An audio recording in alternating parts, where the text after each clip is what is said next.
एक गांव में एक बुजुर्ग महिला निवास करती थी, जो अपनी गहरी भक्ति और पूजा पाठ के लिए जानी जाती थी। वह प्रभु के भजन कीर्तन में लीन रहती थी। उसके जीवन में किसी प्रियजन का अभाव था। उसके बेटे और बेटियां सब दूर थे। उसकी एकमात्र संतान, जो उसके लिए महत्वपूर्ण थी, एक गाय थी। वह गाय की सेवा भावना में समय व्यतीत करती और जब समय मिलता तब प्रभु की स्तुति करती। गांव में जब भी पूजा या कोई धार्मिक आयोजन होता, वह अवश्य शामिल होती। उसकी भगवान के प्रति अपार श्रद्धा थी। हालांकि उसके जीवन में सुख दुख का चक्र हमेशा बना रहता है। एक दिन उसकी प्रिय गाय अचानक बीमार हो गई और कुछ समय बाद वह इस संसार से चल बसी। यह समाचार सुनकर बुजुर्ग महिला का हृदय टूट गया। उसने बहुत आंसू बहाए और अपनी प्रिय गाय के लिए हर संभव प्रयास किए, परंतु वह जानती थी कि जो एक बार चला जाता है वह कभी वापस नहीं आता। अब उसके लिए अपने जीवन का गुजारा करना कठिन हो गया था। वह अपनी गाय के दूध बेचकर और गोबर से उपले बनाकर घर का खर्च चलाती थी, लेकिन अब यह सब खत्म हो गया। इस बुजुर्ग महिला का नाम लीलावती था। उसके पड़ोस में एक औरत थी जिसका नाम कलावती था। कलावती के पास 2 गायें थी जो हमेशा उसके घर के बाहर बंधी रहती थी। लीलावती ने देखा कि कलावती गाय के गोबर का उपयोग नहीं कर रही थी, इसलिए उसने विचार किया कि क्यों न गोबर इकट्ठा करके उपले बनाकर बेचकर अपने जीवन का गुजारा किया जाए। इस तरह उसने कलावती के गोबर को उपयोग में लेना शुरू किया। लेकिन कलावती को जब यह पता चला कि लीलावती उसके गोबर का इस्तेमाल कर रही है, तो उसे जलन हुई। उसने अपनी गायों को घर के अंदर बांधना शुरू कर दिया और लीलावती को गोबर लेने से मना कर दिया। लीलावती बहुत दुखी हुई। उसने कुछ दिनों तक भूखी प्यासी रहकर प्रभु से प्रार्थना की। तभी उसे याद आया कि गांव में एक साहूकार है जिसके पास कई गायें हैं। उसने साहूकार से पूछा कि क्या वह उसके गोबर को ले जा सकती है, तो साहूकार ने सहर्ष अनुमति दे दी। अब लीलावती साहूकार के पास जाती और गाय के गोबर को लाकर उपले बनाती और उन्हें बेचकर अपना गुजारा करती। इसी बीच कलावती की जलन और बढ़ती गई। एक दिन साहूकार की एक गाय बीमार हो गई। उसने उस गाय के इलाज में बहुत पैसे खर्च किए, लेकिन गाय ठीक नहीं हो रही थी। साहूकार ने सोचा, यदि यह गाय मर गई तो मुझे बहुत नुकसान होगा। इसके इलाज में खर्चा हो गया है और अगर यह मर गई तो मुझे और भी ज्यादा खर्च करना पड़ेगा। साहूकार के मन में चिंता और निराशा घर कर गई। उसकी समस्याएं बढ़ती गईं और वह समझ नहीं पा रहा था कि इस स्थिति से कैसे निपटा जाए। इसी बीच लीलावती की भक्ति और मेहनत ने उसे एक नई राह दिखाई। लीलावती ने साहूकार की गाय का ध्यान रखने का निश्चय किया। उसने साहूकार से कहा, आपकी गाय का ध्यान रखने का मेरा यह सौभाग्य है।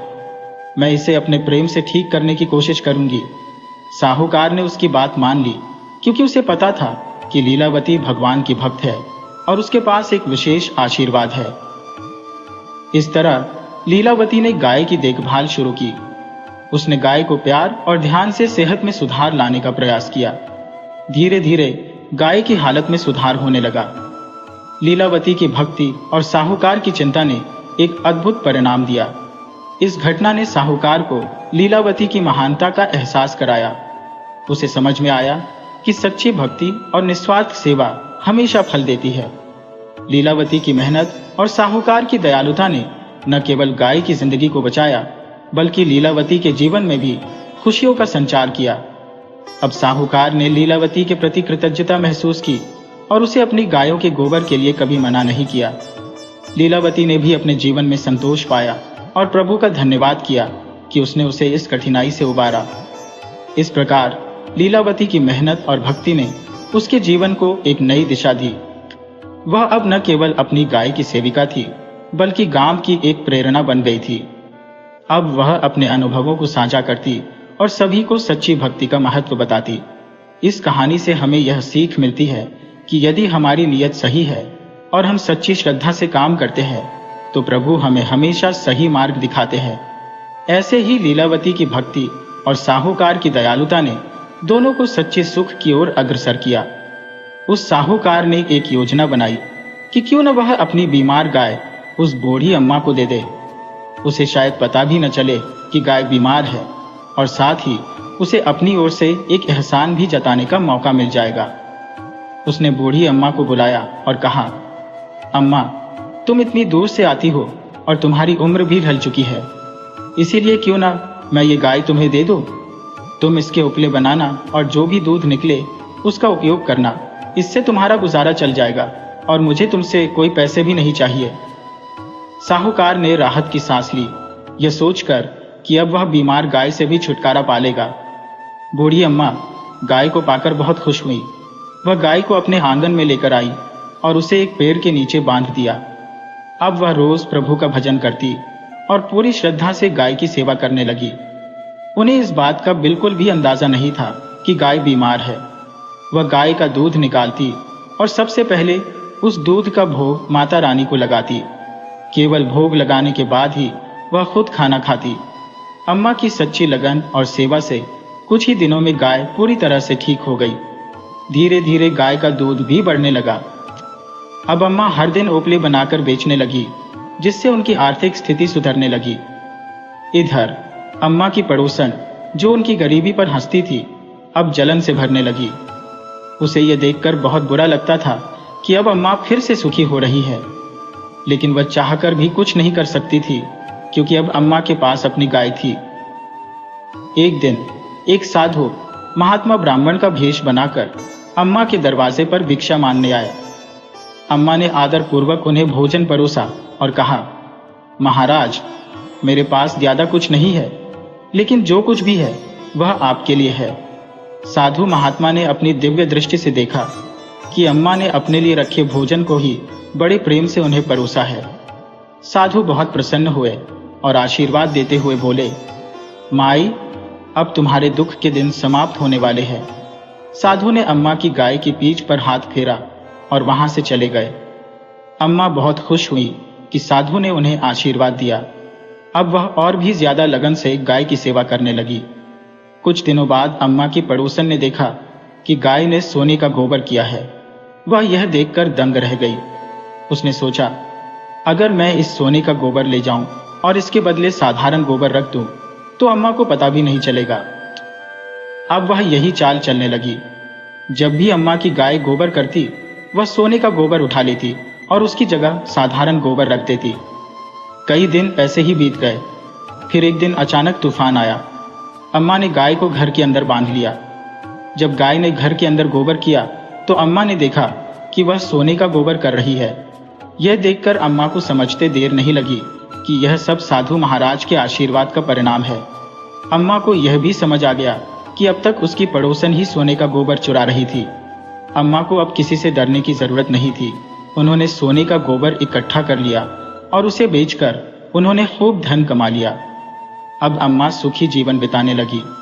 कुछ समय बाद अम्मा ने सोचा कि क्यों न वह अपनी पड़ोसन को भी यह चमत्कार बताए। जब वह अपनी पड़ोसन के पास गई और सारा किस्सा सुनाया तो पड़ोसन शर्म से पानी पानी हो गई। उसे एहसास हुआ कि उसकी ईर्ष्या ने उसे गलत राह पर डाल दिया था। अम्मा ने पड़ोसन को माफ कर दिया और दोनों के बीच फिर से दोस्ती हो गई। अम्मा अब रोज माता रानी की आराधना करती और सुखी जीवन जीती। उनके मन में यह विश्वास और भी गहरा हो गया कि सच्ची श्रद्धा और सेवा से ईश्वर हर किसी की मदद करता है, चाहे वह कितना भी गरीब या मजबूर क्यों न हो। और इस तरह अम्मा की कहानी पूरे गांव में फैल गई। लोग कहते, देखो, माता रानी की कृपा से एक साधारण गाय ने अम्मा के जीवन में खुशियां भर दी। अम्मा की पूजा और भक्ति की मिसाल पूरे गांव में दी जाने लगी और वह हर किसी के लिए प्रेरणा बन गई। बुजुर्ग महिला ने अपनी पड़ोसी के बुरे इरादों पर ध्यान नहीं दिया और न ही किसी प्रकार की लड़ाई झगड़ा किया। अब कलावती ने अपनी गाय को अपने घर के अंदर ही बांधना शुरू कर दिया। जब उसकी पड़ोसन को गोबर मिलना बंद हुआ तो वह परेशान हो गई। उसने सोचा कि क्यों न साहूकार को यह बताकर अपनी समस्या का समाधान कर लिया जाए कि जिस गाय को उसने दान में दिया था वह तो सुनहरे गोबर का उत्पादन करती है। इससे उसकी पड़ोसन का लाभ उठाने का कोई मौका नहीं रहेगा। इसी सोच के साथ उसने साहूकार से कहा कि लीलावती की गाय सुनहरे गोबर का उत्पादन करती है। साहूकार की लालसा जाग उठी और वह तुरंत लीलावती के घर की ओर चल पड़ा। जब उसने गाय को खूंटे से खोला तो लीलावती ने उससे रोते हुए बहुत प्रार्थना की, पर साहूकार ने उसकी बात नहीं सुनी।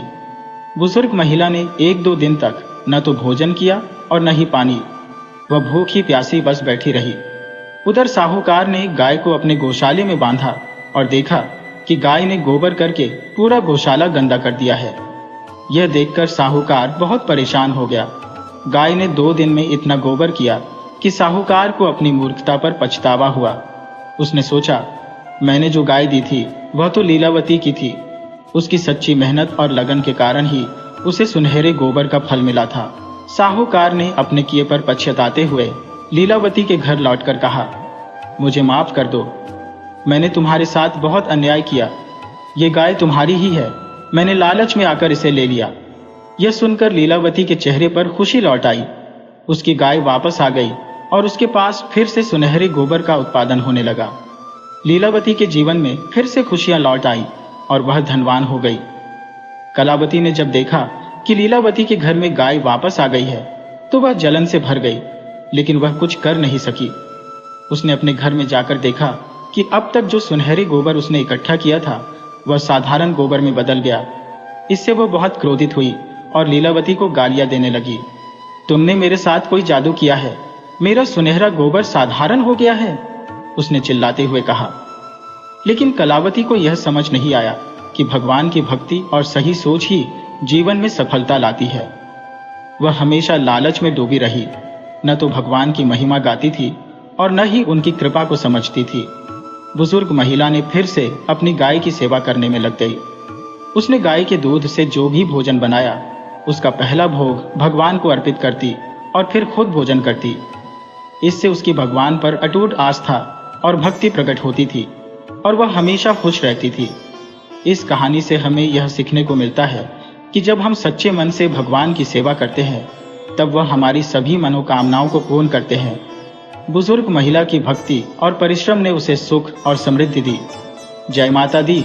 हम सबको यह याद रखना चाहिए कि जब हम श्रद्धा और विश्वास के साथ काम करते हैं तब हम निश्चित रूप से अपनी मंजिल तक पहुंचते हैं।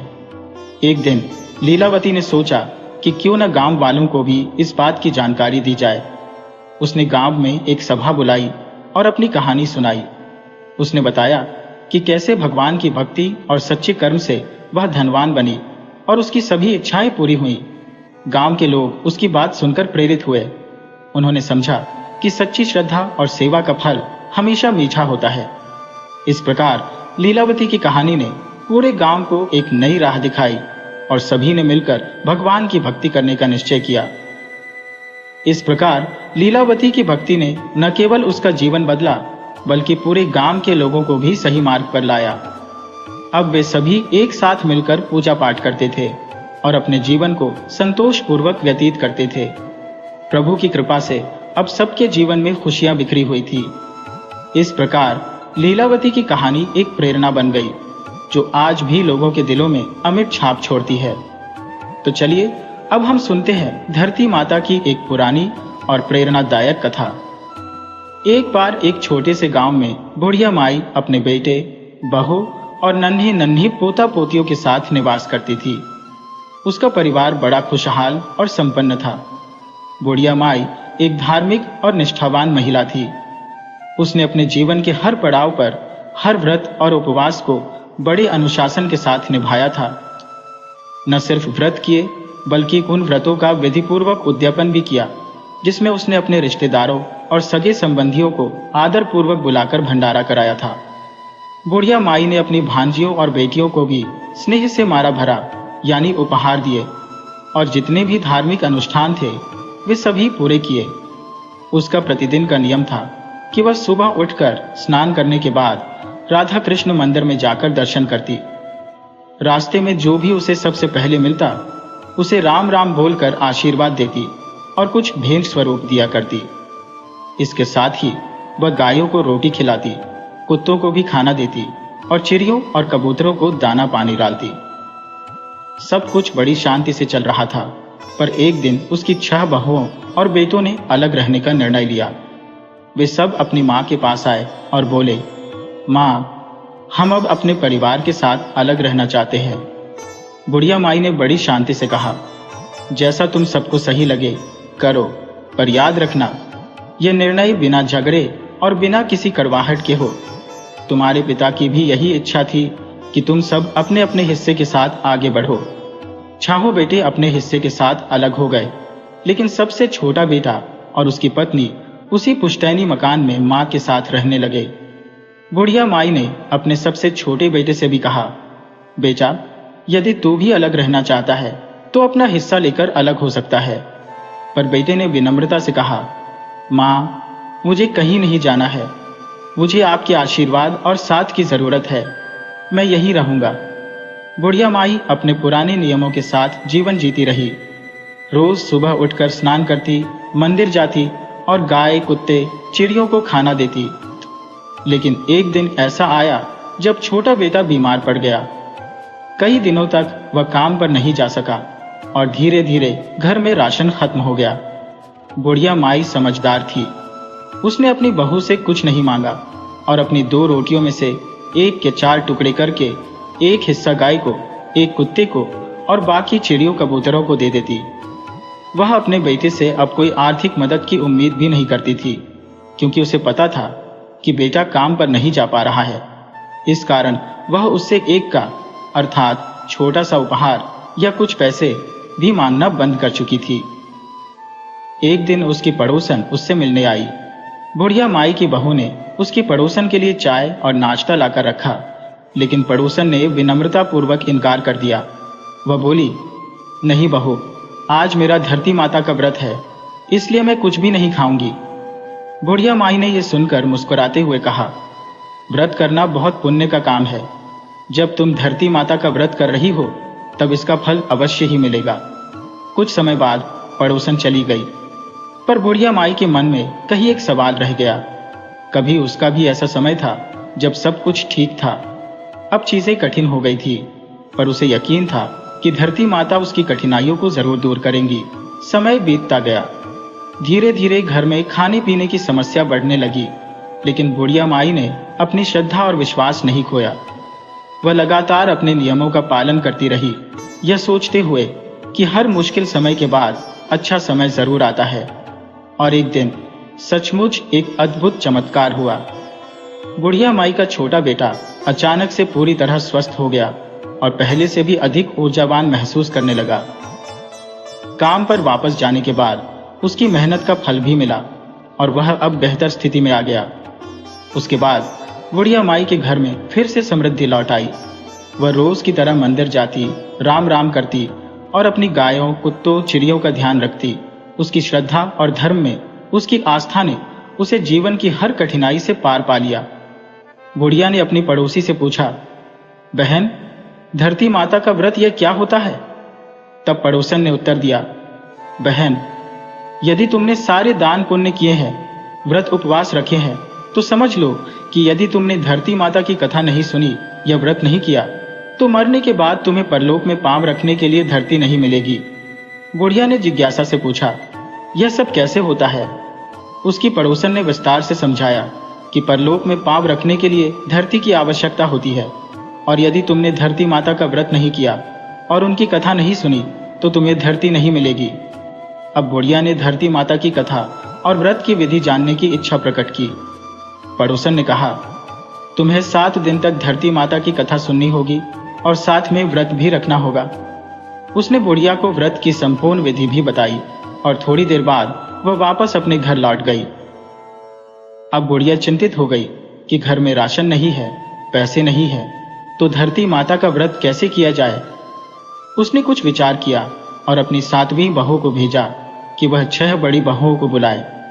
थोड़ी देर बाद सभी 6 बहुएं अपनी सास के पास आईं और पूछने लगी, माता जी, आपने हमें क्यों बुलाया है? आपको हमसे क्या काम है?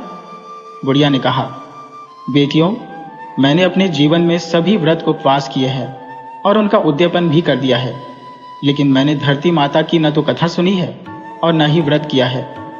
क्या तुम में से कोई मेरी सहायता करेगी? लेकिन सभी 6 बहुओं ने इस प्रस्ताव को ठुकरा दिया। बुढ़िया उदास होकर बैठ गई। तभी उसकी 7वीं बहू और उसका बेटा, जिन्हें यह पता चला कि बड़ी बहुएं उनकी मां को धरती माता का व्रत करने में मदद नहीं कर रही है, उनके पास आए। उन्होंने कहा, माँ, आप क्यों उदास है? कोई बात नहीं, अगर बड़ी बहनें आपकी मदद नहीं करती तो हम आपकी सहायता करेंगे। आप चिंता मत कीजिए, हम आपका व्रत पूरा करवाएंगे। बताइए, हमें क्या करना होगा? बुढ़िया की आंखों में खुशी आ गई। उसने कहा, बेटा, हमें 7 दिन तक धरती माता की कथा सुननी होगी और व्रत भी रखना होगा। पीपल के पेड़ के पास 1.25 हाथ जितनी जमीन खोदकर उसके ऊपर 1.25 मीटर लाल और सफेद कपड़ा बिछाना होगा। फिर उस पर चावल, नारियल, 11 रुपए 25 पैसे रखकर कथा सुननी होगी। कथा हमें किसी पंडितानी से सुननी है और 7वें दिन उसी पंडितानी को भोजन कराने के बाद पूजा का सारा सामान उसे दे देना है। 7वां बेटा बोला, माँ, तुम व्रत की तैयारी करो, मैं आज ही काम पर जा रहा हूं। वह बेटा काफी बीमार था, लेकिन अपनी माँ के लिए धरती माता का व्रत पूरा करवाने की ख्वाहिश उसे काम पर भेजने के लिए प्रेरित कर रही थी। उस दिन उसे बहुत अच्छा काम मिला और शाम को उसे मेहनताना भी बढ़िया मिला। जब शाम को उसे मेहनताना मिला तो वह बहुत खुश हुआ। उसने उन पैसों से धरती माता के पूजा का सारा सामान खरीदा और साथ ही घर का राशन भी। सारा सामान लाने के बाद उसने अपनी माँ को पूजा की सारी सामग्री दी और अपनी पत्नी से कहा, मेरी माँ का 7 दिन तक अच्छे से ख्याल रखना, रोज अच्छे पकवान बनाकर खिलाना। दूसरे दिन बहू ने सास के नहाने के लिए पानी गर्म किया। सासू माँ के नहाने के बाद 7वीं बहू ने कपड़े धोए और सुखाए। फिर वह सासू माँ को लेकर पीपल के पेड़ के पास गई। वहां मंदिर की पंडितानी को भी बुलवाया। उन्होंने 1.25 हाथ जितनी भूमि खोदी, उसके ऊपर लाल और सफेद कपड़ा बिछाया, रोली का छीजा दिया और उस पर चावल, नारियल तथा 11 रुपए 25 पैसे रखकर पंडितानी से कथा सुनी। इसके बाद 7वीं बहू ने अपनी सास का हाथ पकड़कर वापस घर ले आई। घर आने के बाद उसने अपनी सास को चाय पिलाई और फिर घर का सारा काम किया। पति को काम पर भेजा और शाम को तीनों ने व्रत खोला। इस प्रकार 7वीं बहू ने अपनी सास की बहुत सेवा की। 7वें दिन उसी पंडितानी को, जिसे उन्होंने 7 दिन तक कथा सुनाई थी, उन्हें भोजन कराया। धरती माता के पूजा का सारा सामान उन्हें दिया और साथ ही 7वीं बहू ने साड़ी, पेटीकोट और दक्षिणा के रुपए सास के हाथ से पंडितानी को दिलवाए। उस दिन जब बहू रोज की तरह सास के कपड़े धोकर उन्हें उठाने गई तो वहां उसे हीरे, मोती, आभूषण और सोने चांदी के सिक्कों का ढेर मिला। बहू हैरान रह गई। वह भागी भागी अपनी सास और पति के पास आई और पूरी बात बताई। सास ने अपने बेटे और बहू के साथ उसी स्थान पर जाकर कहा, बेटा, यह तेरी सेवा का फल है। तुमने 7 दिन तक धरती माता का व्रत पूरा किया है। तुमने सच्चे मन से सेवा की है। रोज मेरे लिए गर्म पानी किया, मेरे कपड़े धोकर सुखाए, मुझे रोज हाथ पकड़कर कथा सुनने ले गई और फिर घर आने पर चाय पिलाई। बेटा, तुम इसकी हकदार हो। 7वां बेटा और बहू अपनी माँ के चरणों में गिर पड़े। माँ ने अपने बेटे और बहू को ढेरों आशीर्वाद दिए। जब इस घटना का पता बड़ी 6 बहुओं को चला तो वे तुरंत अपनी सास के पास आई और अपनी गलती की माफी मांगने लगी। वे सभी अपनी सासू माँ को अपने घर ले जाना चाहती थी। यह धरती माता की कृपा थी कि उन्होंने बुढ़िया से खुश होकर उसे धन दौलत से भर दिया।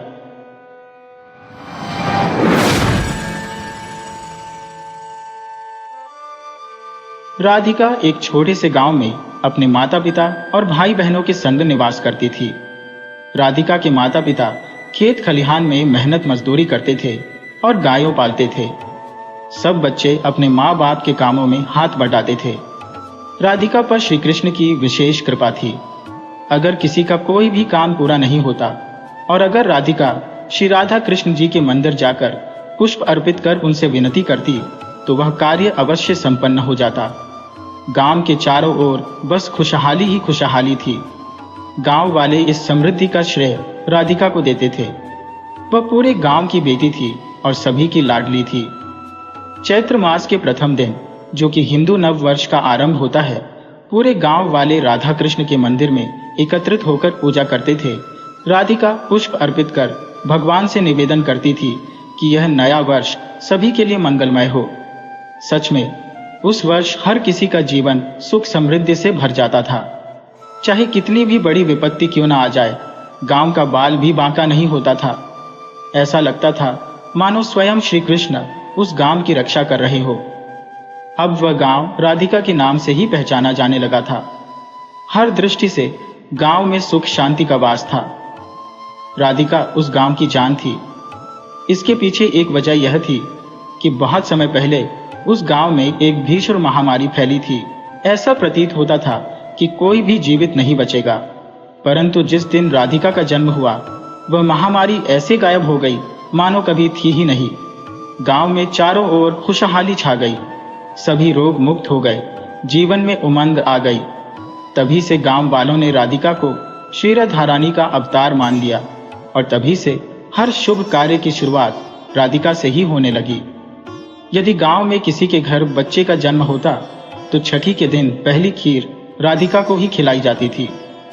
राधिका उस खीर को मंदिर में भगवान को अर्पित कर नवजात के स्वास्थ्य की मंगल कामना के लिए थोड़ा सा अंश उसके मुंह में डालती थी। अगर किसी को चोट लग जाती तो राधिका का लगाया हुआ हल्दी का लेप चमत्कारी तरीके से घाव भर देता था, और यदि कोई मरणासन्न अवस्था में होता तो उसे राधिका के हाथ से लगाया हुआ गंगा जल और तुलसी का एक कण दिया जाता। गांव वालों का विश्वास था कि यह अंतिम ग्रास उन्हें मुक्ति दिलाएगा और स्वयं श्री राधा कृष्ण उन्हें लेने आएंगे। राधिका के गांव में आगमन के बाद वहां की सुबह और शाम सुरीली और पावन हो गई थी। वह प्रातः ब्रह्म मुहूर्त में यमुना किनारे जाकर श्री राधा कृष्ण मंदिर के कपाट खोलकर पूजा अर्चना करती थी। उसकी मधुर आवाज में गाए गए आरती और भजन से समूचे गांव में दिव्यता की लहर फैल जाती थी। राधिका की मधुर आवाज से गांव का हर बाशिंदा नींद से जाग उठता और धीरे धीरे मंदिर की ओर खिंच चला आता। मंदिर के पास पेड़ों पर बैठी चहचहाती चिड़ियाएं भी अपनी आवाज से उस आरती में सुर मिला देती, जिससे आरती की मधुरता और बढ़ जाती और पूरा माहौल भक्तिमय और सुरीला हो जाता। ठीक इसी तरह शाम को भी राधिका जब मंदिर में पूजा अर्चना करके भजन गाती और फिर मंदिर के कपाट बंद करती तो पूरा गांव एक अजीब सी शांति और सुकून महसूस करता। गांव का जीवन बड़े ही सरल और सहज तरीके से चल रहा था। संध्या पूजन के बाद सभी बच्चे अपने अपने खेलों में मशगूल हो जाते, जिससे गांव में रौनक और चहल पहल बनी रहती। गांव में एक ही स्कूल था जो 12वीं तक की पढ़ाई की सुविधा देता था। उसके बाद की पढ़ाई के लिए बच्चों को शहर का रुख करना पड़ता था। जब भी किसी का बच्चा 12वीं कक्षा पास करता और शहर के कॉलेज में दाखिले का फॉर्म भरता तो उसके माता पिता राधिका के पास आकर उससे श्री कृष्ण से प्रार्थना करने को कहते कि उनके बच्चे का दाखिला हो जाए। राधिका खुशी खुशी उनकी बात मान लेती थी। गांव के कई बच्चे शहर में पढ़ाई पूरी करके नौकरी कर रहे थे और सुखी जीवन बिता रहे थे। वे लोग छुट्टियों में अपने गांव आते और राधिका का बहुत आभार व्यक्त करते थे। राधिका का बड़ा भाई विनोद भी अगले साल 12वीं पास करके शहर जाने वाला था। उसका छोटा भाई 11वीं में था और बहन रीता 10वीं कक्षा में पढ़ रही थी। राधिका खुद 9वीं में थी। राधिका अपने बड़े भाई से बहुत प्यार करती थी और उसे गांव छोड़कर जाते देखना नहीं चाहती थी, लेकिन उसके पास कोई विकल्प नहीं था क्योंकि गांव में आगे की पढ़ाई की कोई व्यवस्था नहीं थी। विनोद ने 12वीं पास कर ली और अब उसे भी आगे की पढ़ाई के लिए शहर जाना था। माता पिता ने राधिका से कहा कि वह मंदिर जाकर श्री कृष्ण से प्रार्थना करे कि विनोद का दाखिला शहर के कॉलेज में हो जाए। राधिका भारी मन से मंदिर गई और आंसुओं से भरी आंखों से श्री राधा कृष्ण से विनती की कि उसके भाई का दाखिला शहर के कॉलेज में हो जाए। उसने एक दुख भरे मन से भजन गाया जिसमें उसने कहा, उबारो ही गिरधारी। गाते गाते उसकी आंखें आंसुओं से भर गई, लेकिन भजन गाना बंद नहीं किया। आखिरकार विनोद का दाखिला शहर में हो गया और वह आगे की पढ़ाई के लिए शहर में ही ठहर गया। समय बीतने के साथ साथ राधिका के दूसरे भाई बहन भी 12वीं पास कर शहर चले गए और गांव में राधिका अपने माता पिता के साथ अकेली रह गई। राधिका अब 12वीं कक्षा में आ गई थी और अगले साल उसे भी शहर जाना था। गांव के सभी लोग इस बात को लेकर चिंतित थे कि अगर राधिका भी गांव छोड़कर चली गई तो गांव का क्या होगा। राधिका खुद भी अपने भाई बहनों को याद करके उदास रहने लगी। वह शाम को आरती के बाद खेलकूद में भी हिस्सा नहीं लेती थी। एक दिन वह अपने आंगन में उदास बैठी थी कि तभी उसने देखा कि पड़ोस की ताई के घर कुछ लोग आए हुए थे। राधिका ताई के घर गई तो ताई ने उसे बुलाया और कहा, आओ बेटी राधिका, देखो कौन आया है। मेरी बहन और उनका परिवार यहाँ आया है। जीजा जी काम के सिलसिले में बाहर गए हैं, तो बहन अपने बच्चों को लेकर यहाँ आ गई है। अब ये सब यही रहेंगे। आओ मिलो इनसे। देखो, इनकी 2 बेटियां हैं, रेखा और माला, और बेटा रोहित। इनका भी दाखिला विद्यालय में करवाना है। राधिका सबसे मिली और फिर घर वापस आ गई। अगले दिन जब वह स्कूल गई तो देखा कि वे तीनों बच्चे भी वहां आए हुए थे। राधिका उनसे मिली और जल्दी ही उनकी दोस्ती हो गई। अब वे लोग रोज शाम को साथ खेलने लगे, जिससे राधिका का मन थोड़ा हल्का होने लगा। लेकिन बीच बीच में उसे अपने भाई बहनों की याद आ ही जाती थी। एक दिन खेल खेल में राधिका ने उनसे पूछा, तुम्हें अपने गांव की याद नहीं आती? रोहित ने हंसते हुए जवाब दिया, हम तो हर जगह खुश रहते हैं, और अगर याद आए भी तो क्या, कभी भी वापस जा सकते हैं। इसमें दुखी होने वाली कोई बात नहीं है। रोहित की बात सुनकर राधिका का मन कुछ हल्का हो गया और वह भी फिर से बच्चों के साथ खेल में मशगूल हो गई। रेखा ने एक दिन राधिका से उसके भाई बहनों के बारे में पूछा। राधिका ने उसे बताया कि वे सब उच्च शिक्षा के लिए शहर जा चुके हैं और उसकी यादों में उनकी कमी बहुत खलती है। उसकी उदासी का यही कारण है। तब रेखा ने मुस्कुराते हुए कहा, अरे राधिका, इसमें उदास होने की क्या बात है? वे सभी अपने भविष्य के निर्माण के लिए गए हैं। ये तो गर्व की बात है। देखो, मेरे पिताजी भी काम के सिलसिले में बाहर गए हैं, लेकिन हम बिल्कुल भी चिंतित नहीं होते। जब वे काम के लिए बाहर गए हैं तो उन्हें भी हमारी चिंता सताएगी अगर हम यहाँ परेशान रहेंगे। जो होना है वह होकर रहेगा। हमारे दुखी होने से कुछ नहीं बदलने वाला। अगर हम परेशान रहेंगे तो हमारे आसपास के लोग भी प्रभावित होंगे। इसलिए हमें हमेशा खुश रहना चाहिए और खुशियों को बांटना चाहिए। रेखा की बातें सुनकर राधिका के चेहरे पर हल्की मुस्कान आई और उसे महसूस हुआ कि सही ही तो कह रही है। दोनों की दोस्ती गहरी हो गई और अब वे दोनों, रेखा और राधिका, एक साथ मंदिर में पूजा करती, एक साथ विद्यालय जाती और शाम को भी मंदिर में पूजा अर्चना के बाद खेलती। समय बीतते बीतते राधिका ने 12वीं की परीक्षा पास कर ली और उसने शहर के कॉलेज में दाखिले का फॉर्म भर दिया। यह खबर सुनकर राधिका के चेहरे पर खुशी की चमक आ गई। आखिरकार वह भी शहर जाकर अपने सपनों को साकार करने वाली थी। जब यह बात गांव वालों को पता चली तो वे परेशान हो गए। राधिका के बिना उनका गांव अधूरा सा लगने लगा। सभी ने राधिका से अनुरोध किया कि वह गांव न छोड़े, लेकिन यह संभव नहीं था। राधिका के बड़े भाई विनोद को भी शहर में नौकरी मिल गई थी, इसलिए राधिका और उसके माता पिता को भी शहर जाना तय हुआ। राधिका की परीक्षा का परिणाम आया और उसका दाखिला शहर के कॉलेज में हो गया। अब पूरा परिवार शहर जाने की तैयारी करने लगा। वह दिन भी आ गया जब राधिका और उसके माता पिता गांव को हमेशा के लिए छोड़कर शहर जा रहे थे। विदाई के समय पूरा गांव बहुत भावुक था। सबने भारी मन से राधिका को विदा किया और कहा, बेटी अपना ख्याल रखना। राधिका जब गांव से विदा हो रही थी तो उसके मित्रों ने एक विदाई गीत गाया, छोड़ के हमको चली जाओगी और राधिका तुम बहुत याद आओगी। कैसे कटेंगे दिन, छलकेंगे हर पल ये नैना। राधिका आंसुओं के साथ अपने गांव को अलविदा कहकर शहर चली गई। शहर में राधिका ने एक अच्छे कॉलेज में दाखिला लिया और कुछ समय बाद उसका और उसके भाई बहनों का जीवन स्थिर हो गया। उनके माता पिता को शहर का जीवन कुछ खास पसंद नहीं आया। ऊंचे ऊंचे इमारतें, सड़कों पर गाड़ियों की भीड़ और हर तरफ दिखावा। गांव के ताजगी भरे माहौल के सामने शहर का जीवन बिल्कुल भी नहीं भाता था। वहां खेतों की ताजी सब्जियां मिलती थी, जिन्हें गांव में तोड़कर तुरंत बना लेते थे, लेकिन यहाँ सब्जियां महंगी और बासी मिलती थी। एक दिन उनके माता पिता ने अपने बच्चों से पूछा, बच्चों हम शहर क्यों आए हैं? हमें समझ नहीं आ रहा, लोग यहाँ क्यों रहना पसंद करते हैं? गांव में तो कितना सुख था, खुले खुले खेत, साफ हवा, अपनापन, हर त्योहार बड़े धूमधाम से मनाया जाता था। यहाँ का पानी भी मीठा नहीं है। तुम लोग सुबह काम पर जाते हो, रात को थक कर लौटते हो। ये कैसी जिंदगी है? आखिर लोग शहर के इस भाग दौड़ वाले जीवन को क्यों पसंद करते हैं? ये सुनकर राधिका के भाई बहनों ने अपने माता पिता को समझाया कि यही जीवन की दौड़ है, जहां हमें खुद को स्थापित करना है।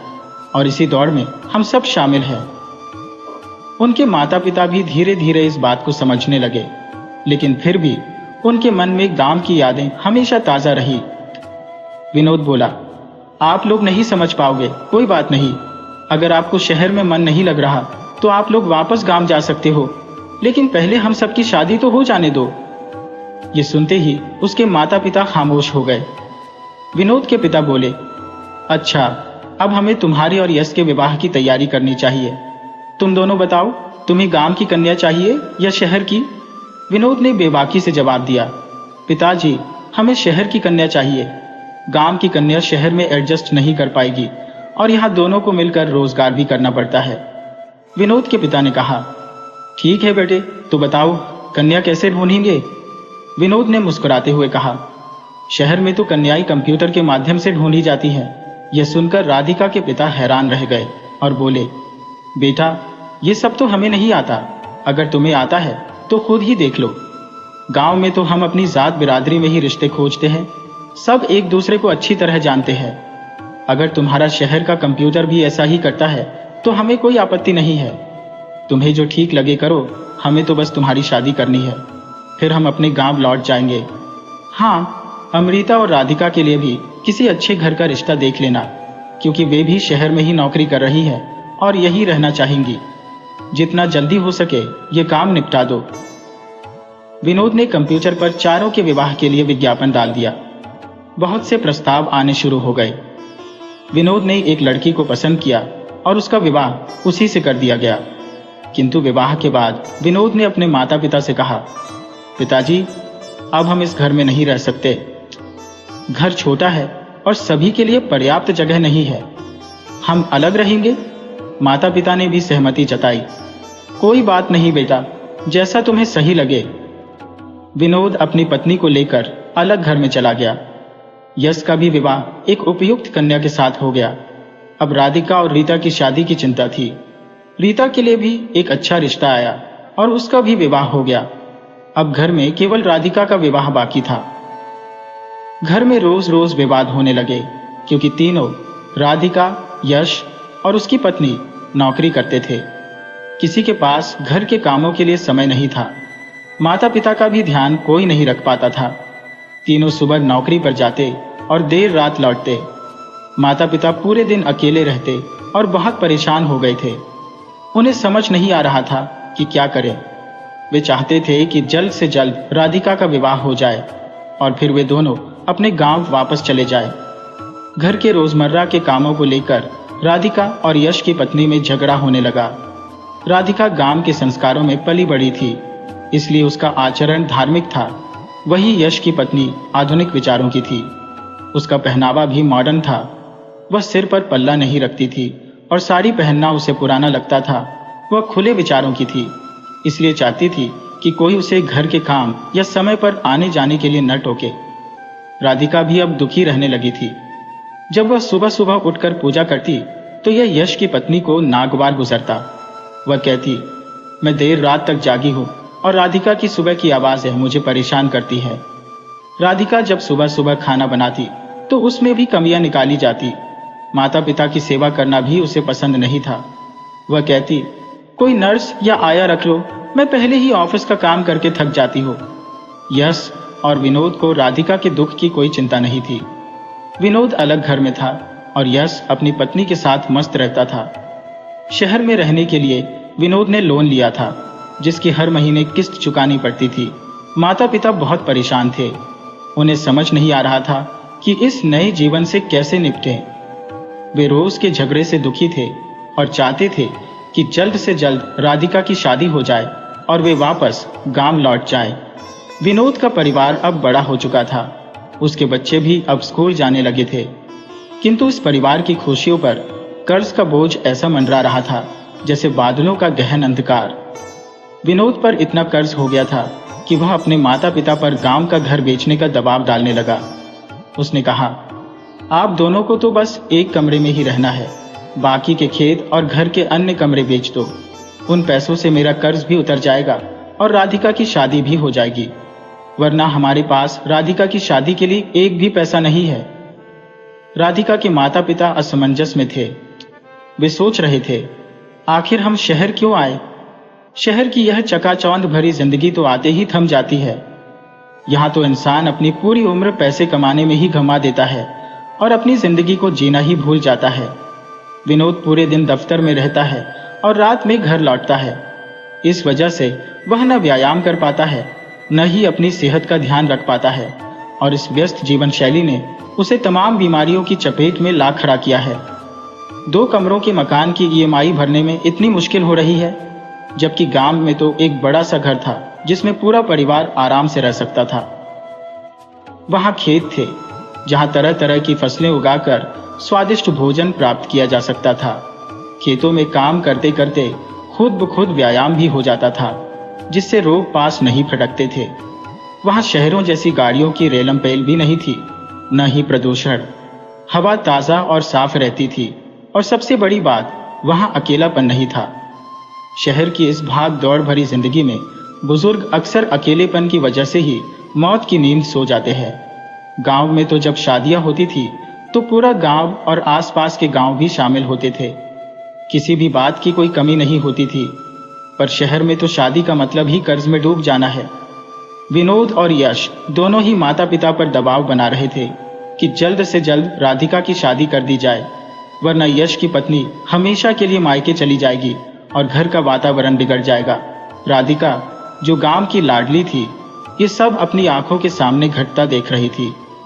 उसके मन में गांव के बीते दिनों की यादें उमड़ पड़ी, जहां हर पेड़, हर जानवर, हर इंसान जैसे उसके साथ जीवन की हर धड़कन में शामिल थे। लेकिन अब शहर की इस चकाचौंध में वह अकेली पड़ गई थी। उसके माता पिता भी चिंतित और दुखी रहते थे। राधिका को समझ नहीं आ रहा था कि वह क्या करे। उसने भगवान श्री राधा कृष्ण से प्रार्थना की, हे प्रभु, मुझे कोई राह दिखाइए, मेरी परेशानियों का हल बताइए। राधिका की उम्र बढ़ रही थी, पर उसके विवाह की चिंता उसके माता पिता के सिवा और किसी को नहीं थी। राधिका के पिता भी बीमार रहने लगे थे। उनकी भूख प्यास सब खत्म हो चुकी थी। यश लगातार माता पिता पर जोर डाल रहा था कि जल्द से जल्द जमीन और घर बेच दिया जाए, ताकि विनोद का कर्ज उतर सके और यश अपने सपनों का घर खरीद सके। क्योंकि अभी तक जिस घर में वे सब रह रहे थे वह किराए का मकान था। माता पिता और राधिका बहुत परेशान थे। राधिका की नौकरी से मिलने वाला वेतन पिता के इलाज और घर के अन्य खर्चों में ही खत्म हो जाता था। यश और उसकी पत्नी को घर के किराए, बिजली के बिल से कोई मतलब नहीं था। उनके पास गांव की जमीन बेचने के अलावा कोई चारा नहीं था, क्योंकि विनोद भी बहुत परेशान था। पिता ने हार मानकर कहा, जैसा तुम्हें सही लगे बेटा, वैसा करो। जल्द ही उन्होंने गांव की जमीन और घर बेच दिया। अब गांव में बस एक छोटा सा कमरा और एक रसोई घर ही बचा था, जिसमें राधिका के माता पिता को रहना था। न जाने ईश्वर को क्या मंजूर था, गांव की जायदाद बेचते ही पिता की मृत्यु हो गई। अब राधिका और उसकी मां अकेले रह गई। विनोद ने अपना कर्ज चुका दिया। यश ने भी अपने लिए नया घर ले लिया और राधिका की शादी के लिए पैसे बचने का नाम ही नहीं था। शहर की इस चकाचौंध में जहां एक तरफ विनोद और यश ने अपनी मुश्किलें हल कर ली, वहीं राधिका और उसकी मां अकेले इस भीड़ में खो गए थे। दिनेश की पत्नी राधिका उस पर क्रोध से बरस पड़ी।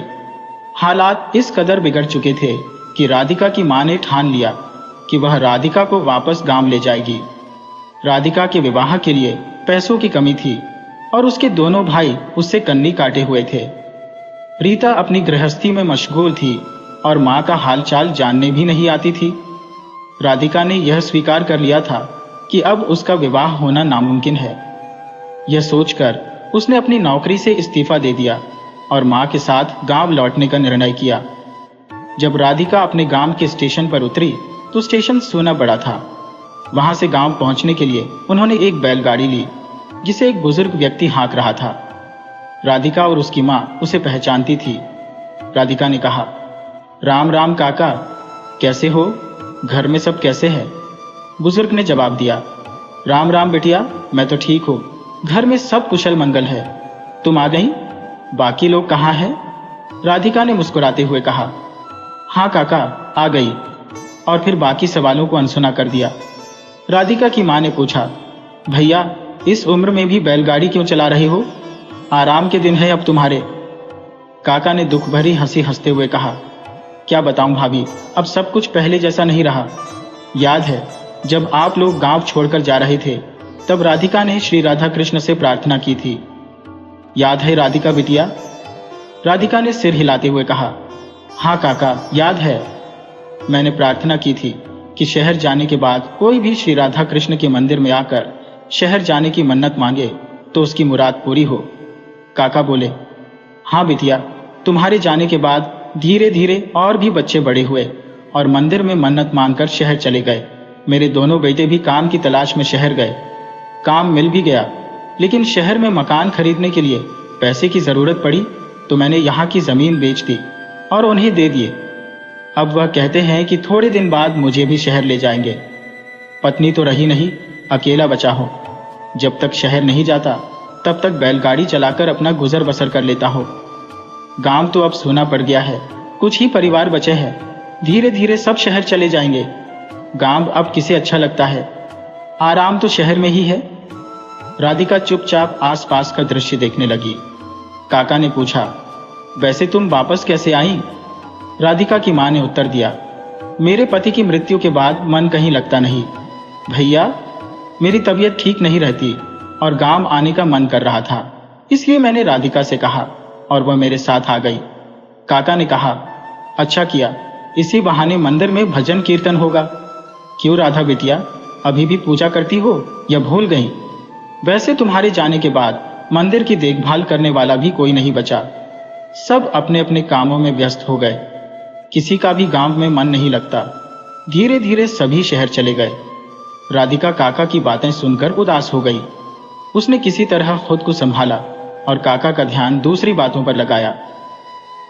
उसे समझ नहीं आ रहा था कि वह क्या करे। शहर जहां वह रह नहीं सकती थी और गांव जहां वह अपनी मां के साथ आई थी, वह भी अब पहले जैसा नहीं रहा। काका ने आगे कहा, अब तो राधिका की शादी की उम्र हो गई है। बिटिया, जब शहर में विवाह करो तो मुझे भी बुलाना। शहर के विवाह कैसे होते हैं मैं भी देखना चाहता हूँ। मेरे दोनों पुत्रों ने शादी कर ली, लेकिन मुझे नहीं बुलाया। कोई बात नहीं, तुम्हारी शादी जरूर देखूंगा। मैं भी शहर देखना चाहता हूँ।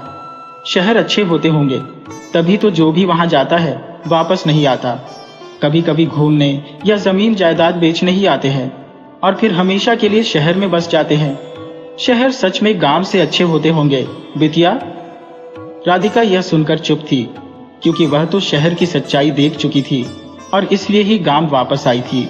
राधिका और उसकी मां बैलगाड़ी में बैठकर धीरे धीरे गांव की ओर बढ़ रही थी। रास्ता बिल्कुल सुनसान था, जैसे किसी ने उस पर उदासी की चादर फैला दी हो। पहले जैसी रौनक चहल पहल कहीं दिखती ही नहीं थी।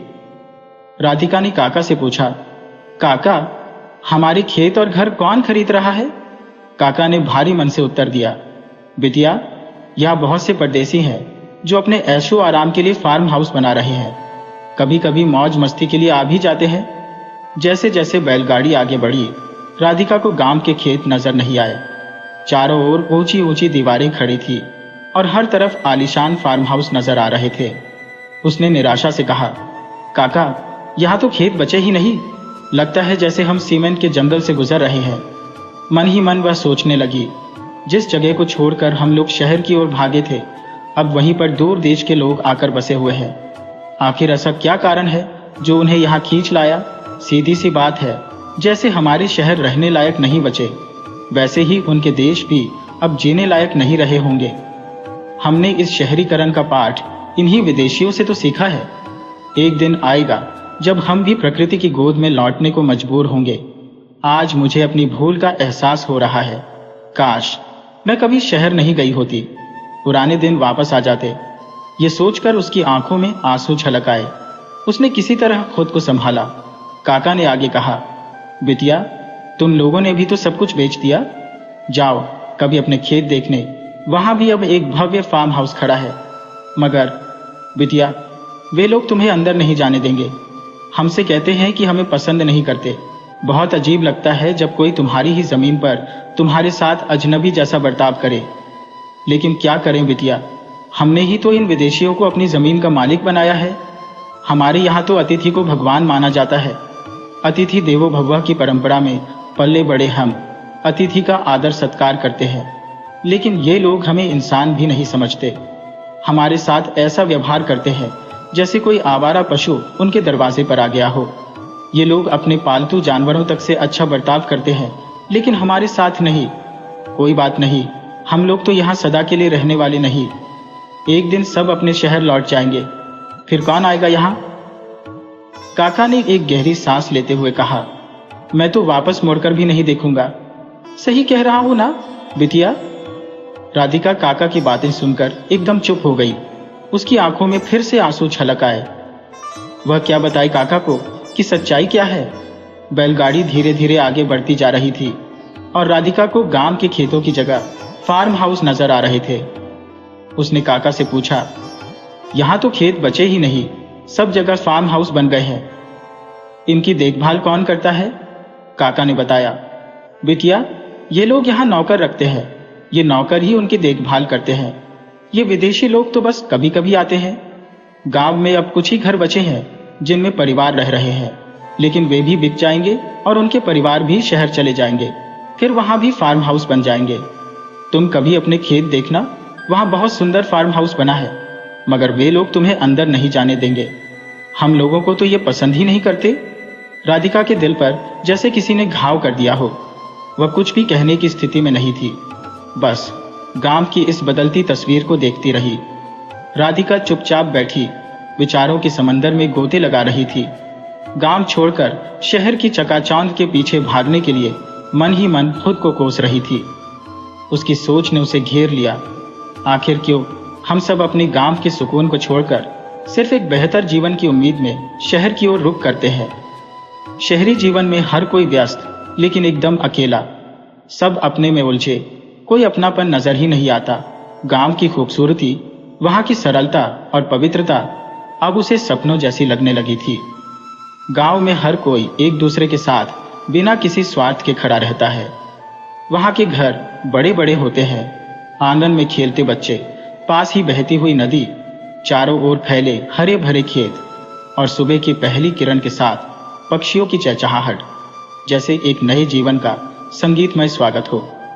वहां किसी भी तरह का प्रदूषण या शोरगुल नहीं, शांति की चादर ओढ़े एक नई सुबह का एहसास होता है। राधिका के दिल में गांव की यादें ताजा हो गईं। क्यों हम अपने गांव के महल जैसे घरों को बेचकर शहर के कबूतर खानों में कैद हो जाते हैं, जिसे हम बड़ी शान से कहते हैं कि हमने शहर में फ्लैट ले लिया है। ये तो जैसे जीवन को समाप्त करने की तैयारी कर रहे हैं और फिर भी गर्व से कहते हैं हम तो शहर में रहने लगे हैं। काका को कैसे समझाऊं? शहर की इस अंधी दौड़ ने हमसे हमारा सब कुछ छीन लिया है। शहर में सब लुटेरों की बस्ती है, किसी का कुछ नहीं बचता, समय, पैसा, रिश्ते और शरीर तक। राधिका सोचने लगी, गांव में ही सच्ची खुशहाली है, तभी तो विदेशी लोग यहाँ शांति की तलाश में आते हैं। अगर शहरों में कुछ अच्छा होता तो ये लोग यहाँ कभी ना आते। पहले ये लोग हमारे देश को लूटने आए थे, सब कुछ लूट कर ले गए, अब फिर से वापस क्यों आ रहे हैं? जरूर हमारे गांव में कुछ तो खास बात है जो ये लोग दोबारा यहाँ रहना चाहते हैं। वह काका को समझाने की कोशिश करने लगी, लेकिन अब वह क्या कहे? वह तो खुद ही उलझन में थी। अब राधिका अपने गांव लौट आई थी, माँ के साथ एक छोटे से कमरे में रहकर जीवन बिता रही थी। उसने श्री कृष्ण और राधा रानी से प्रार्थना की, हे प्रभु, अब गांव से कोई भी न जाए, सब यहीं पर लौट आए। शही, लेकिन अब वह कर भी क्या सकती थी? जो होना था हो चुका था। धीरे धीरे राधिका और उसकी माँ ने गांव में नई जिंदगी शुरू कर दी। जो घर परिवार बचे थे वे आपस में मिलने जुलने लगे, एक दूसरे के सुख दुख में फिर से साझीदार बनने लगे। राधिका ने अपनी पुरानी दिनचर्या को अपनाना शुरू कर दिया। मंदिर जाती, पूजा पाठ करती और राधा रानी से प्रार्थना करती। भगवान श्री कृष्ण और राधा रानी की कृपा से राधिका को गांव में ही एक अच्छा वर मिल गया। बिना किसी दहेज के राधिका का विवाह उस लड़के से हो गया और वह अपने पति के साथ गांव में ही रहने लगी। उसने अपनी माँ को भी साथ रख लिया, क्योंकि उसके दोनों भाई उससे बात नहीं करते थे और बहन अपनी ही दुनिया में मस्त थी। राधिका अपनी माँ के बुढ़ापे की सहारा बन गई थी। वह अपने सास ससुर की भी सेवा करती और पूरे गांव में उसकी संस्कारी छवि फिर से सबके दिलों में बस गई। अब राधिका ने गांव को फिर से बसाने की कोशिश शुरू कर दी। जहां भी उसे खाली जगह मिलती वह वहां कोई न कोई पेड़ लगा देती। वह गांव के लोगों से प्रार्थना करती, हे राधा रानी, जो लोग गांव छोड़कर गए हैं वे वापस आए और शहरों में खो न जाए। धीरे धीरे लोगों का पलायन रुकने लगा। कुछ लोग अपनी बची हुई खेती बाड़ी करने लगे और उन्हें भी समझ में आने लगा कि शहर और गांव में कितना फर्क है। दोस्तों, अगर आपको ये कहानी पसंद आई हो तो कृपया हमारे चैनल को सब्सक्राइब करें, वीडियो को लाइक करें और शेयर करें।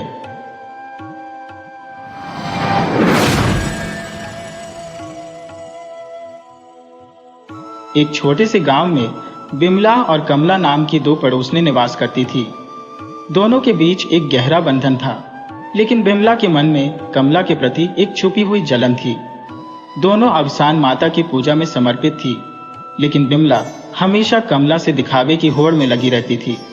कमला का घर थोड़ा छोटा था, इसलिए बिमला अक्सर उसकी तिरछी बातें करती रहती थी। फिर भी वे एक दूसरे की सहेली थी और हमेशा साथ रहती थी। कमला के स्वभाव में विनम्रता भरी थी।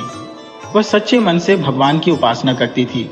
जब भी किसी पड़ोस में काम होता, दोनों साथ मिलकर जाती। वे एक तालाब से पानी भरने के लिए एक साथ जाती थी और घर के काम में एक दूसरे का हाथ बटाती थी। फिर भी बिमला के मन में जलन का कीड़ा हमेशा सक्रिय रहता था। उसे यह देखकर चिढ़ होती थी कि लोग कमला को कितना पसंद करते हैं, जबकि वह खुद मुंहफट और झगड़ालू थी। बिमला हमेशा कड़वे बोल बोलती और दूसरों का दिल दुखाती। उसकी अमीरी का घमंड उसे सब पर हावी रखता था। एक दिन जब कमला और बिमला तालाब पर पानी भरने गईं, तो रास्ते में उन्होंने एक पेड़ के नीचे एक वृद्धा को बैठे देखा। वह वृद्धा उनसे विनम्रता से बोली, बेटिया, मुझे बहुत जोर से प्यास लगी है, कृपया मुझे पानी पिलाओ। बिमला ने तिरस्कार भरे स्वर में उत्तर दिया, हमें क्या इतना समय है कि हम तुम्हें पानी पिलाएं? अगर तुम्हें प्यास लगी है तो तालाब कितना दूर है, जाकर खुद पी लो। वृद्धा ने कहा, बेटी, मैं चल नहीं सकती, मेरी उम्र के कारण चलने में परेशानी होती है, कृपया मेरी मदद करो। लेकिन बिमला की घमंड ने उसे चुनौती दी और वह आगे बढ़ गई। कमला ने वृद्धा के पास जाकर उसे पानी पिलाया। वृद्धा ने कहा, भोली बेटी, तुमने मुझे पानी दे दिया, क्या तुम थोड़ी दूर पर मेरी झोपड़ी के लिए एक घड़ा भरकर रख सकती हो? जब मुझे आवश्यकता होगी मैं उसे ले लूंगी। कमला ने उत्तर दिया, बिल्कुल माँ, मुझे बता दो, मैं तुम्हारे घड़े में पानी डाल दूंगी। तभी बिमला तुनक कर बोली, तुझे घर के काम नहीं है क्या, जो चल नहीं सकती? कमला ने विनम्रता से कहा, बिमला, यह वृद्धा है और इसे चलने में कठिनाई होती है, चलो हम इसका घड़ा भर देते हैं। बेमन से बिमला ने भी साथ चलने की सहमति दी। जब वे वृद्धा की झोपड़ी में पहुंची तो वहां सोने और चांदी के घड़े देखे। यह देखकर बिमला के मन में लालच जाग उठा। उसने वृद्धा से पूछा, आप इन घड़ों का क्या करती है? वृद्धा ने कहा, मैं जरूरतमंदों की मदद करती हूँ। जिनके पास घड़े नहीं होते उन्हें देती हो, लेकिन जिनके पास है उन्हें नहीं देती। बिमला को सोने का घड़ा बेहद भा गया। वह किसी भी कीमत पर उसे पाना चाहती थी। कमला ने वृद्धा के घड़े में पानी डाला और लौट आई। घर आकर बिमला अपने काम में जुट गई, लेकिन उसे नींद नहीं आई। वह पूरी रात सोचती रही कि कैसे उस वृद्धा से सोने और चांदी का घड़ा हासिल किया जाए। अगले दिन वह सुबह जल्दी उठ गई और कमला से कहा, कमला, चल जल्दी चलो, आज पानी भरने जाना है। कमला ने उत्तर दिया, बिमला, इतनी सुबह पानी भरने जाना क्या आवश्यक है? आज का दिन तो हम थोड़ा लेट जाकर काम कर सकते हैं। बिमला ने उस दिन के बाद कमला से दूरियां बनाना शुरू कर दिया। वह चाहती थी कि कमला उसकी योजनाओं का हिस्सा बने, लेकिन कमला की सरलता उसे और चिढ़ा रही थी। बिमला ने मन में ठान लिया कि वह अकेले ही उस वृद्धा के खजाने पर हाथ डालने का प्रयास करेगी। वह अगले दिन फिर से तालाब की ओर बढ़ी और वृद्धा की झोपड़ी पर पहुंच गई। वहां पहुंचकर उसने देखा कि वृद्धा फिर से उसी पेड़ के नीचे बैठी है। बिमला ने सोचा, अगर मैं इस वृद्धा को बहलाकर उसके सोने और चांदी के घड़े हासिल कर लूं, तो मैं अपने जीवन की सारी समस्याओं का समाधान कर सकूंगी। वृद्धा ने बिमला को देखकर मुस्कुराई और कहा, बेटी, क्या तुम फिर से मेरी मदद करने आई हो? बिमला ने हंसते हुए कहा, हाँ माँ, मैं तुमसे एक बात पूछना चाहती हूँ, क्या तुम मुझे उन घड़ों में से एक घड़ा दे सकती हो? वृद्धा ने देखा कि विमला का इरादा सही नहीं है, लेकिन उसने कहा, बेटा, जो घड़े मेरी जरूरत के हैं उन्हें मैं किसी को नहीं दूंगी। विमला ने योजना बनाई कि वह वृद्धा को कुछ और बातें करके उसकी मदद के बहाने उस खजाने तक पहुंच जाएगी, लेकिन उसके दिल में कुछ और ही चल रहा था। एक सुबह विमला ने कमला को अपने पास बुलाया और कहा, कमला, चलो इस बार हम वृद्धा के पास जाते हैं। मैं एक योजना बना रही हूं जिससे हमें सोने और चांदी के घड़े मिलेंगे। कमला ने हैरानी से पूछा, क्या? विमला, यह सही नहीं है। हमें उसे मदद करनी चाहिए, न कि उससे कुछ चुराने का सोचें। लेकिन विमला ने अपनी जिद पर अड़ी रही। उसने कमला को समझाया कि यह बस एक साधारण योजना है और उसे ऐसा करने में कोई बुराई नहीं है। इस बीच कमला ने सोच लिया कि वह विमला के साथ नहीं जाएगी। वह जानती थी कि विमला का इरादा सही नहीं है। उसने अपनी माता से भी इस विषय में चर्चा की और तय किया कि वह वृद्धा की मदद करना चाहती है। एक दिन जब विमला वृद्धा की झोपड़ी पर पहुंची तो देखा कि कमला पहले से वहां थी। कमला ने वृद्धा से कहा, माँ, क्या मैं आपकी मदद कर सकती हूँ? विमला ने चिढ़ते हुए कहा, कमला, तुम यहाँ क्यों आई हो? तुम्हें तो अपनी जिंदगी में व्यस्त रहना चाहिए। कमला ने मुस्कुराते हुए कहा, विमला, मुझे पता है कि तुम क्या सोच रही हो, लेकिन यह हमारी जिम्मेदारी है कि हम मदद करें। विमला ने अपने मन में सोचा कि कैसे वह कमला को अपनी योजनाओं में शामिल कर सकती है। आखिरकार विमला ने महसूस किया कि उसकी लालच उसे अंधा कर रही है। उसने अपनी गलतियों को समझा और कमला के साथ मिलकर वृद्धा की मदद करने का निर्णय लिया। इस तरह विमला और कमला ने मिलकर न केवल वृद्धा की सहायता की, बल्कि उन्होंने एक दूसरे के प्रति अपने रिश्ते को भी मजबूत किया। विमला ने अपनी लालच पर काबू पाया और सच्चे दिल से मदद करने की सोचने लगी। इस अनुभव ने विमला को यह सिखाया कि धन और दिखावा सिर्फ क्षणिक है, जबकि सच्ची मित्रता और सहानुभूति सदा बनी रहती है।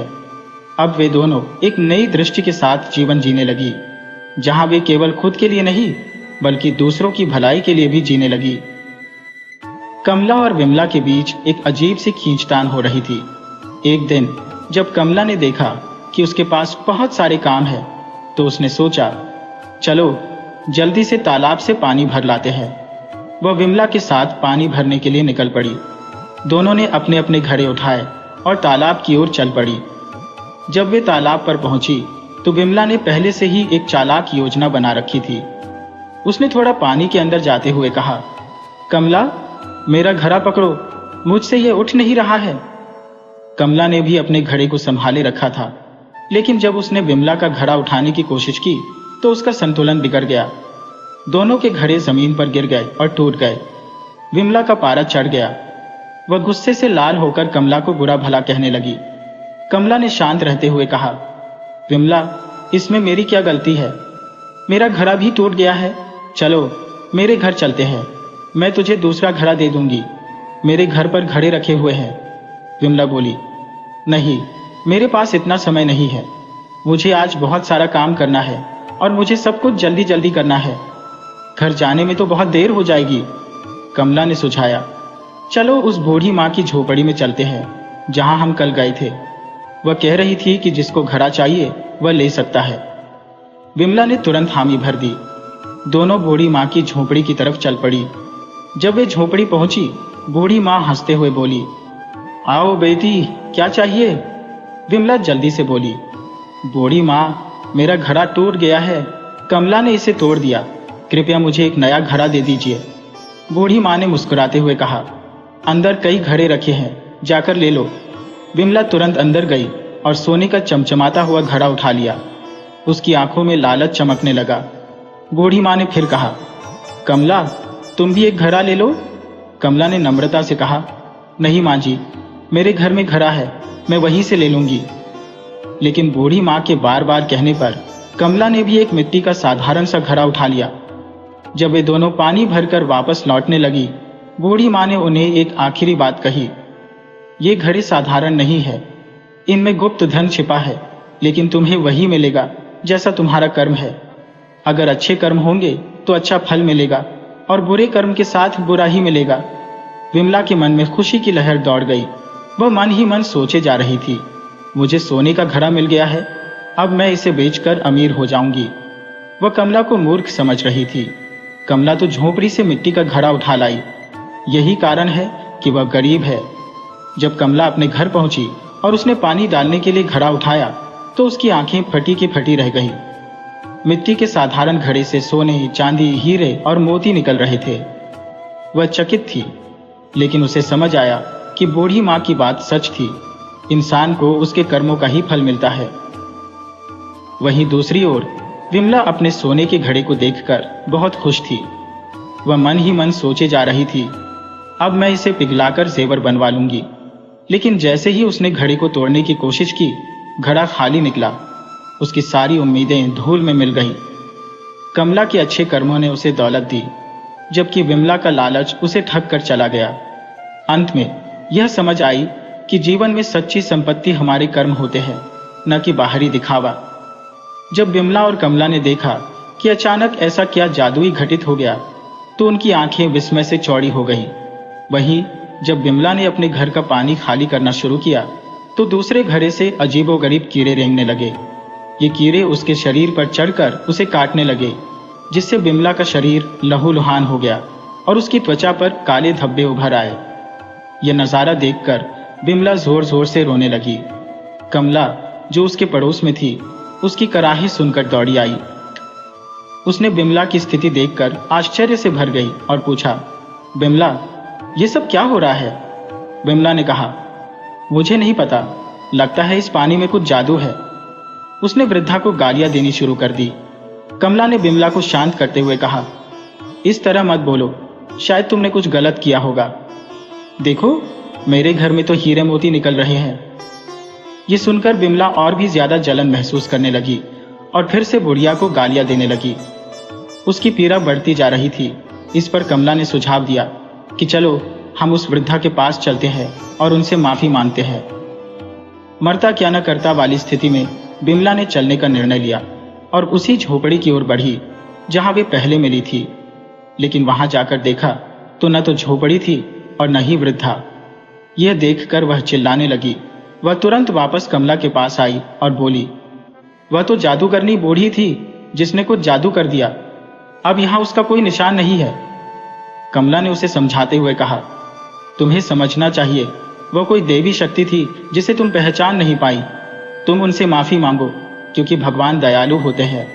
विमला ने फिर से मन्नत मांगी, अगर मैं ठीक हो जाऊं तो मैं अवसान माता की पूजा करूंगी। तभी वही बूढ़ी महिला फिर से प्रकट हुई और बोली, विमला, ये सब तुम्हारे कर्मों का फल है, जैसा कर्म वैसा फल। कमला ने भी बूढ़ी महिला के पैर छुए और आशीर्वाद लिया। विमला भी झुककर उनसे माफी मांगने लगी। वृद्धा, जो साक्षात अवसान माता थी, उन्हें दर्शन देकर अंतर्ध्यान हो गई। विमला की स्थिति में सुधार हुआ और उसने बड़ी धूमधाम से पूजा का आयोजन किया। अब उसके घर में फिर से सुख और शांति लौट आई। कमला भी अमीर हो गई, लेकिन उसने अपने स्वभाव को नहीं बदला। दोनों समय समय पर पूजा करती रही। एक दिन विमला ने देवी से प्रार्थना की, अवसान माता, जैसे तुमने कमला को दिया वैसे हमें भी दीजिए।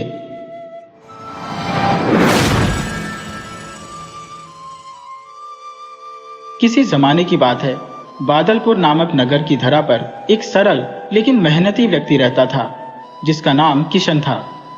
किशन का पेशा मजदूरी था और वह दिन रात खेतों में कड़ी मेहनत कर अपने परिवार की गुजर बसर करता था। इस नगर के चारों ओर घने जंगल और ऊंचे ऊंचे पहाड़ फैले हुए थे। इन जंगलों में डाकू और लुटेरे बसे हुए थे, जो अक्सर रात के अंधकार में नगर पर हमला बोलते थे। नगरवासियों का जीवन इन लुटेरों से त्रस्त था। उनकी हर मेहनत की कमाई लुटेरों द्वारा छीन ली जाती थी। एक रात एक धनवान सेठ नगर में आ पहुंचा। वह काफी देर रात का समय था और आगे का सफर जारी रखना सुरक्षित नहीं था। उसने एक छोटे से घर के दरवाजे पर दस्तक दी। यह घर किशन का था। किशन दरवाजा खोलते ही विनम्रता से बोला, सेठ जी, आप मेरे घर पर आराम से रात गुजार सकते हैं, इसे अपना ही घर समझिए। किशन ने घर में जो भी साधारण भोजन उपलब्ध था वही सेठ के सामने रखा और सोने की व्यवस्था कर दी। आधी रात के समय अचानक बाहर शोर शराबा हुआ। जिससे सेठ की आंखें खुल गईं। उसने देखा कि किशन बेचैन होकर कमरे में इधर उधर चक्कर काट रहा था, हाथ में एक पोटली दबाए हुए। सेठ ने परेशान होकर पूछा, किशन, क्या हुआ? क्यों इतने घबराए हुए हो? किशन ने चिंतित स्वर में उत्तर दिया, सेठ जी, गांव पर लुटेरों ने हमला बोल दिया है। मैंने बड़ी मेहनत से कुछ पैसे बचाए हैं जो मैंने अपनी बेटी की शादी के लिए रखे थे। मुझे डर है कि ये लुटेरे कहीं ये रुपए न छीन ले जाएं। आप ही कोई उपाय बताइए। सेठ थोड़ी देर सोचता रहा, फिर बोला, घबराने की जरूरत नहीं है, जल्दी से एक गड्ढा खोदकर अपनी पोटली को उसमें छिपा दो। किशन ने तुरंत सेठ की सलाह मानी और एक गड्ढा खोदकर अपनी पोटली उसमें छिपा दी। कुछ ही देर बाद लुटेरों का दल किशन के घर में घुस आया। उनका सरदार गरजते हुए बोला, अपनी जान की सलामती चाहते हो तो जो भी धन है उसे मेरे हवाले कर दो, वरना सबकी जान खतरे में पड़ जाएगी। किशन ने घबराकर अपनी मजबूरी बताई और घर की पूरी तलाशी लेने के लिए सरदार ने अपने आदमियों को हुक्म दे दिया। तभी जैसे ही लुटेरे किशन के घर में तलाशी शुरू करने वाले थे, सेठ ने तुरंत हस्तक्षेप करते हुए कहा, आप लोग क्यों तलाशी ले रहे हैं? मैं आपको बताता हूं कि इसने अपना धन कहां छिपाया है। उसने सामने की ओर इशारा किया और कहा, इस जमीन को खोदिए।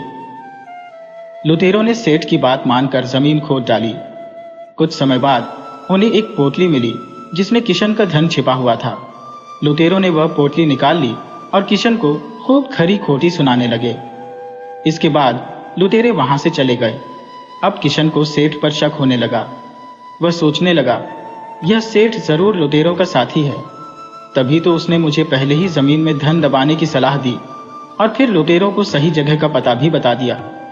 निश्चित रूप से यह सेठ किसी साजिश के तहत ही मेरे घर आया है। जब किशन ने देखा कि सेठ लुटेरों के साथ नहीं गया तो उसे बड़ी हैरानी हुई। लुटेरों के चले जाने के बाद किशन ने अपने घर का दरवाजा बंद कर दिया और गुस्से में सेठ के पास बैठकर उसे खूब भला बुरा कहने लगा। सेठ उसकी बातें सुनते हुए मुस्कुराता रहा। जब किशन का गुस्सा थोड़ा ठंडा हुआ और वह शांत हो गया, तब सेठ ने नम्रता से कहा, भाई, अब मेरी बात ध्यान से सुनो। सेठ ने समझाते हुए कहा, मैंने लुटेरों को तुम्हारे धन का पता इसलिए बताया ताकि मैं खुद को और तुम्हें बड़े नुकसान से बचा सकूं।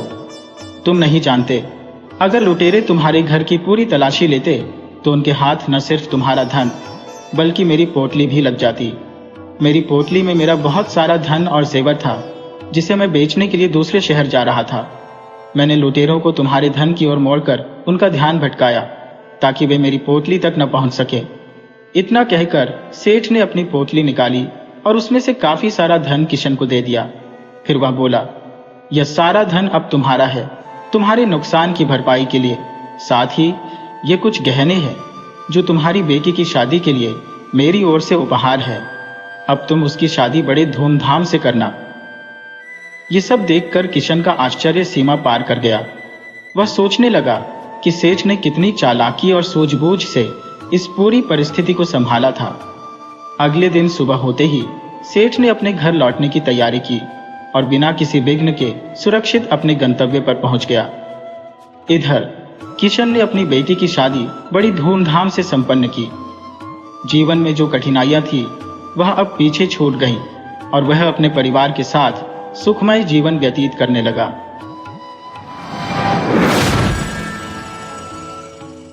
वीडियो अच्छी लगे हो तो इसे लाइक करें और ऐसी ही मज़ेदार कहानियों के लिए चैनल को सब्सक्राइब करें और बेल आइकन दबाएं। ज़्यादा से ज़्यादा अपने दोस्तों को शेयर करें। धन्यवाद।